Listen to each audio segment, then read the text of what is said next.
The Chinese Communist Party thought it had an easy victory, and then you stepped in.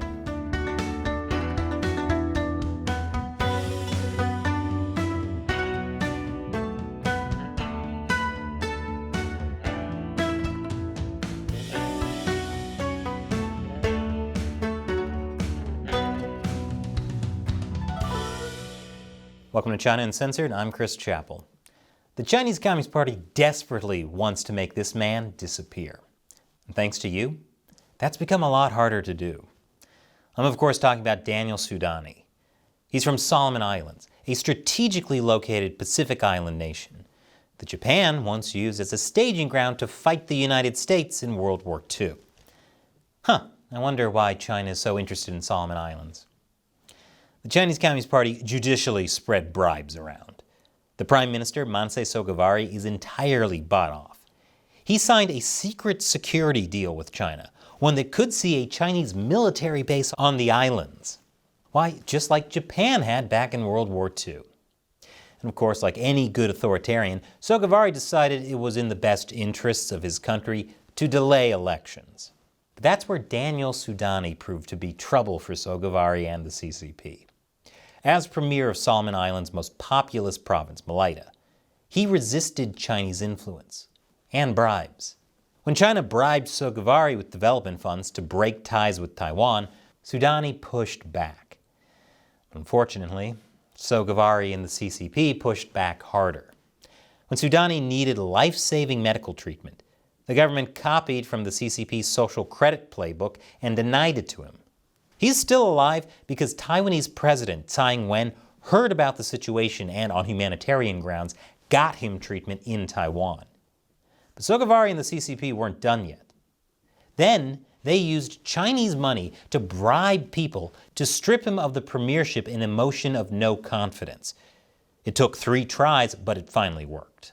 Then they stripped him of his duly elected seat in the provincial assembly for ongoing failure to recognize the One China policy. Think about that. A democratically elected official was purged because China demanded it. That's very bad. Now, Sogavare's propagandists are trying to set up Suidani for prison, or worse, by saying Suidani is working with the US government to assassinate him. This article was written by the vice president of the Solomon Islands China Friendship Association. What I'm getting at is that Suidani's life expectancy might not be so long right now. Or at least it wouldn't have been if it weren't for you. China Uncensored started a GoFundMe campaign to bring him and his advisor, Celsus Talifilu, to Washington, D.C. to warn the U.S. government about what China is doing. In just 24 hours, you all managed to raise over $27,000 to make that possible. But there were obstacles. First, the U.S. State Department denied Suidani's visa, for no real reason. But in a move as rare, beautiful, and powerful as a unicorn, there was bipartisan congressional support for his visa, and so the State Department caved. Then, GoFundMe froze the money you raised. But after telling GoFundMe that we were in talks with media and that I was testifying before the Congressional Executive Commission on China about their refusal to release the funds, they suddenly decided to release the funds. I'm sure that was just a coincidence. While in D.C., Suidani got to meet with top U.S. officials. He also spoke at the National Press Club and at Georgetown University, and a major event at the Heritage Foundation. And all of that was possible because of you, my China Uncensored viewers. It's now going to be much, much harder for Sogavare and the CCP to make Suidani disappear. While we were in D.C., I interviewed Suidani about what comes next for him. Well, congratulations on your trip to D.C. Thank you. Well, from the Solomon Islands, for somebody to be in D.C. is a history, actually. So my coming here to the people of Malaita Province, it gives them some kind of a hope for things that we are standing for, like freedom, democracy. So while in here, we are so grateful in it to talk with the founding fathers of this idea of freedom, the ideology of freedom. So It's not easy to fly from there to here. no, not really easy. So we were so happy to be here, but the way we came here is quite rushed, and we are not prepared to. But thanks to the people who arranged for us to come, we find it very difficult to come. We flew from Solomon Islands to Fiji, where we apply for the visas, and it's quite difficult to get a visa to come to DC. Actually, because of people looking after their country, and they need to get information, so maybe proper information to get a visa to come here. Your first attempt to get a visa was denied, correct? Yes. I was told on the day when I went for the interview that my interview was denied. That's all they told me. And Which is incredible considering you were trying to come to the United States to warn us about what China is doing. Yes, so they gave me the passport back the same day with an information sheet of paper saying that you are not providing enough evidences and relevant informations. I see. But then fortunately, there was the bipartisan letters from people in Congress that were able to put pressure on the State Department to get you that visa, and you were able to come. Correct, yeah. I've got some support from the bipartisan from the Congress. They wrote a letter to the embassy in Fiji telling them that they need to get my visa as soon as possible to come here to US. So, and we have seen there is nowhere for being an individual patient in the country fighting on your own for something that is quite huge, like the system that we people, everyone like to be free, actually. So we want to get some help, actually, advices and things that with CCP, actually. We want to understand the whole thing and what actually freedom. We want to feel freedom. Though we come from a very small society, we also want to feel the same freedom that big countries like United States people have. So that's the reason for coming here in the United States, to get some advices and some support in struggling, fighting for the things that we don't want to see in our country, Solomon Island, for that matter. It's funny because it reminds me of the issue we had with GoFundMe, raising the money so you guys could actually come to DC. That they didn't want to give us the money until we mentioned we were talking to the media and we're going to talk to Congress about it. But yeah, I wonder, is there anything you want to say to the fans of the show who helped raise the money to get you here to DC? Yes, I think from us, we are so grateful indeed for, supporting us to come here, and the money, things that you have helped us to live here in the United States. That's a very big thing for us, and we are very thankful indeed from our hearts. And do you think the people here in DC have been receptive to your message, to your warnings? Oh yeah, I believe people, they have been invited for a lot of meetings with them. So I see I'm very happy that they invite me, and they have the conscience as well. So that's something I appreciate so much. Now, I know back in the Solomon Islands, there's this propaganda campaign against you to try and portray you as some kind of American-backed terrorist. Can you tell us a little bit about that and what you're doing about that?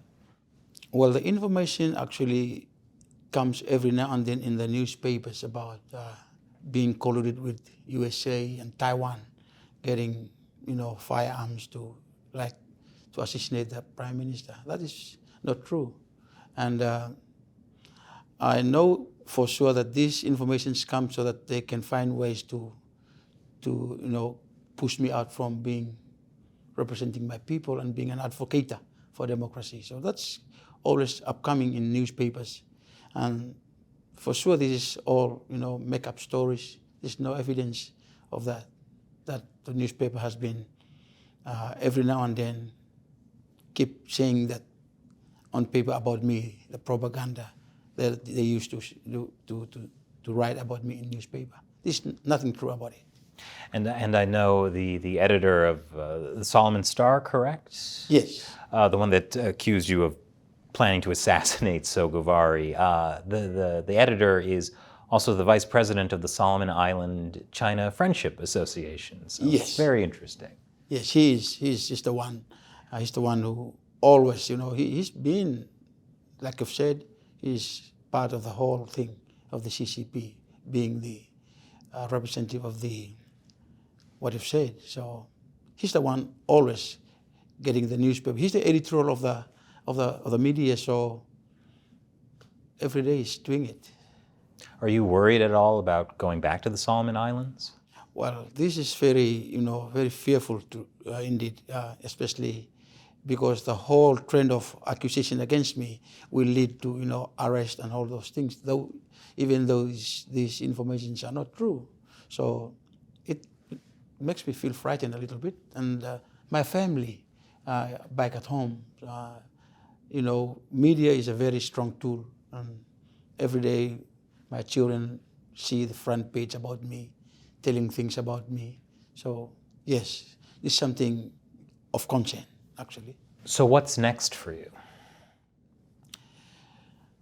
We'll be going back to the Solomons, and I've filed a court case, which I thank you people for supporting me with the court case. That next week, my lawyer will be advocating on my behalf in the High Courts of Solomon Islands, and I'm very thankful. That is my next, place that I will be waiting for the judgment of the High Court, whether it's in my favor. But very thankful. The court in the Solomon Islands is very expensive, but I'm so thankful that the GoFundMe has supported me, and that is my next place to see whether I'm coming back or not. Depends on the judgment of the High Court. And with all the lies that are being spread about you and the harassment of your family, are you hopeful for what's coming next for the Solomon Islands? If the people do not careful about all these informations, that we know that these information are not true, but if it continue to come up in newspapers, it's going to give the country a big worry, because we start to see people start advocating on not true information. So that's very alarming for people in the country, because that will lead the country to, in the near future, very, bad place to live. It's not friendly. It's no more freedom. It's nothing. So we need to be reminded very strongly about the things that is happening now in our country. And if the Solomon Islands does fall to the Chinese Communist Party and they are able to silence you, what do you think that means for the Pacific Islands, for Taiwan, for the United States? In my view, like I've said, the court case that has been against I'm filing is a test of the whole thing. We have the judiciary, as the court is the last place. And if it falls against me and in favor of them, that gives the CCP, some courage in the Pacific to dominate other Pacific islands as well. So that is my view, because they used a law to attack people, leaders. So it's a warning for all the Pacific islands if they are not careful. Well, thank you for joining me. It's been a real honor to work with the fans of the show to help bring you here to DC, and I really hope your warning has been heard in DC. Thank you. Thank you very much. Thank you for watching. I think what we've been able to do together to help Mr. Suidani shows what a powerful community we have, one that can move the U.S. government and even foil the Chinese Communist Party's plan a world away. But there's more work to be done. So stay tuned, and thank you for being a part of this community. As always, China Uncensored would not exist without your support. So if you can, for just $1 an episode, you can ensure China Uncensored continues to fight the good fight by supporting us on patreon.com/China Uncensored. Once again, I'm Chris Chappell, and thank you